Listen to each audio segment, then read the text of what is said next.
What is GERD? GERD is gastroesophageal reflux. Do every baby have it? Pretty much. Almost all babies have some milk that comes up. They either spit it up or they burp it up.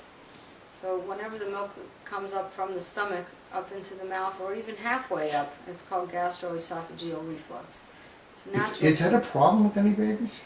When the milk that's coming up is full of acid and starts causing discomfort in the baby, and they start crying from it, crying after a feeding, or arching their back, or spitting up and crying, or spitting up a cheesy, acidy smelling spit up, then it becomes a different issue. It's called GERD, gastroesophageal reflux disease. The reflux disease is when there's an irritation of the inside lining of the esophagus and the stomach from the acid. So as long as the baby's a happy spitter, we leave him alone. If the baby's miserable or isn't eating or is having difficulty with feedings, and we call it GERD, then we have to treat it. You made a key point. You don't always have to treat it. Is that true? That's right. Happy spitters don't get treated. If you had to treat, what would be your criteria? If the baby is acting like they have reflux, which is arching the back, screaming after a feed, crying during burps, crying during spit-ups, then we treat the baby just because the baby's uncomfortable. And we do treat them. What's your treatment usually? We used to call it all of these things colic, but it isn't colic. Most of that kind of pain is from acid. It's not... And what will be your approach initially? Initially, it depends on the age of the baby. If it's an infant, we treat them with an antacid.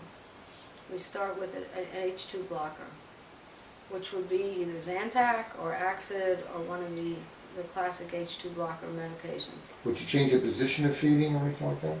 Keep the kid elevated? The feeding position is the child's always supposed to be fed a little bit elevated, but the reflux happens even when the child is sitting up sometimes. If it's going to happen, it can happen. What we do with babies that are refluxy is we tilt the bed so that when we lay them down, they're still tilted up a little bit.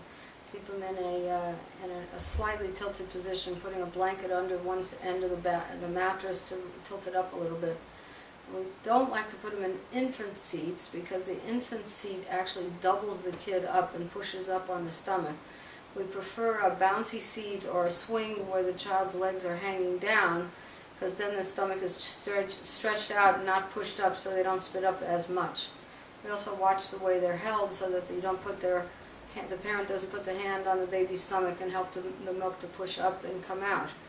So positions have some effect, but truthfully, if a baby is really a GERD baby, the changing position doesn't. How would you differentiate between a protein problem and GERD, if someone was crying a lot? Well, the GERD baby has a different kind of crying than a baby who has a protein intolerance. Usually the GERD, and by the way, they could have both. The GERD baby usually arches his back, throws his head back, screams a high-pitched scream, and the timing of the crying is usually during or right after a feeding or a few minutes after a feeding. A baby who's got cramps and gas and constipation and the colicky crying in that baby is more, the child that has a tendency more to kick their feet and bend at the waist rather than stretch themselves backwards. So you can sort of see a baby who's having gas pains will pull his legs up and he'll push and he'll cry, and a baby who's having acid pain will throw himself back and stretch himself backwards. And a baby can actually have both conditions. Yeah, they frequently have both conditions at the same time.